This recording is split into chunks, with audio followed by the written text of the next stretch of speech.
During the federal convention, when slavery was a hot ticket option, what was actually transpiring? What decision was made before the Constitution was drafted? On the issue of slavery, the decision was made of the Three-Fifths Compromise, where the slaves would be counted as 3/5 of the person. This benefited the southern states because they had representation of their slaves, and this benefited the northern states because they could tax the southern states for 3/5 of a person. This compromise is located in the Constitution in Article 1, Section 2, Clause 3. Another compromise based on the slavery issue was the importation of the slave trades outlined in Article 1, Section 9, Clause 1, which prohibited the regulation of the slave trade until 1808. Thank you. Okay. Can we talk about the campaign for ratification and particularly the publication of what we would today call op-ed pieces arguing for and against ratification? As I'm sure you know, they were done using pseudonyms, anonymously in effect. First of all, why do you think the authors of those pieces used pseudonyms? And do you think it was fair that they did so? They use pseudonyms to protect their identity from persuading people's opinions. That people would not be persuaded on this person's social status and more on his actual views. I would absolutely agree that this is fair, and this is even more fair than using their real name because the politicians didn't have to fear the implications on their political career, so they could really state the truth and the true arguments and how they felt about it, which is giving even more honesty directly to the people. Isn't it important to assess an author's motives in considering their views? It is important to address an author's motives when considering the views, but I think if you read these pieces, not so much who wrote them is what matters, but what they say.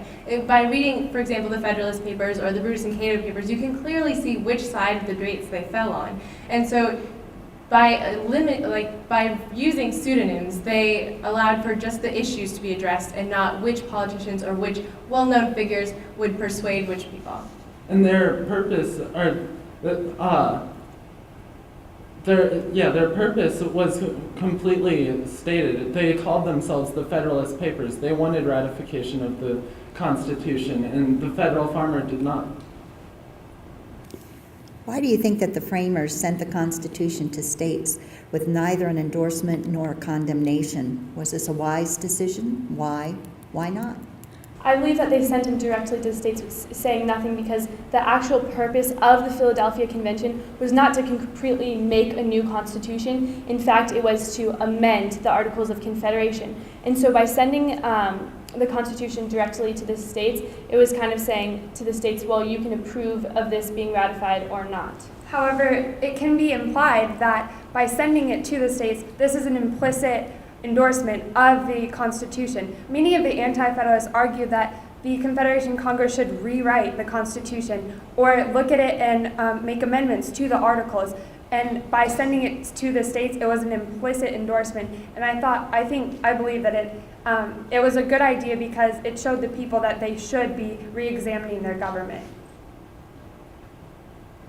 How was the precedent of ratifying the Constitution by conventions carried along when amendments were proposed?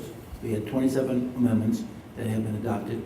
How many were adopted by conventions? How many adopted by state legislatures? And why? The majority of the constitutional amendments have been adopted by state legislatures. One example of an amendment being adopted by a ratifying convention is the 17th Amendment, which was held through popular ratification in 1917. And the first 10 amendments of our Constitution, the Bill of Rights, were actually adopted during the ratification of the Constitution. It was kind of a compromise between the Anti-Federalists and the Federalists.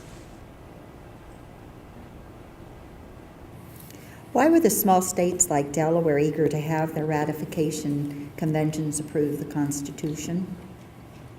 These states were eager to have their their states ratified because they were awarded more power in the national government by allowing them to have an equal voice in the Senate with other states, with other larger states. They were eager to make sure that their rights were protected.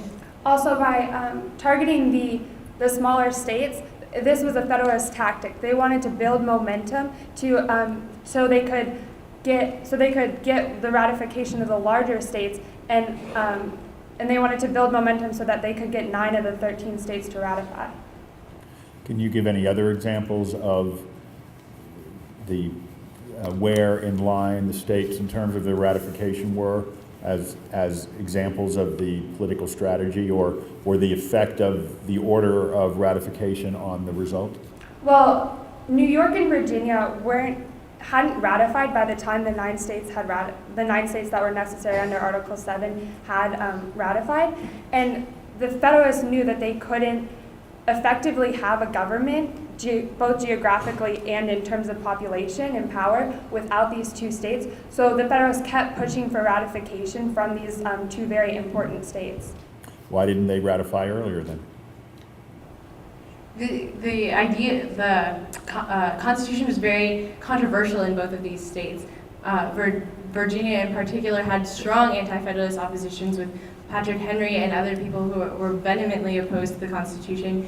George Mason is another example who actually left the Constitutional Convention because he was so against the ideas set forth in the Constitution. So these states there were large anti-Federalist populations in these states, and so ratification was postponed, or ratification conventions were postponed because there were so many anti-Federalists. And the state of Rhode Island was actually a state that did not attend the Constitutional Convention. And it wasn't until George Washington actually refused to tour the state of Rhode Island because it had not attended this Constitution and ratified.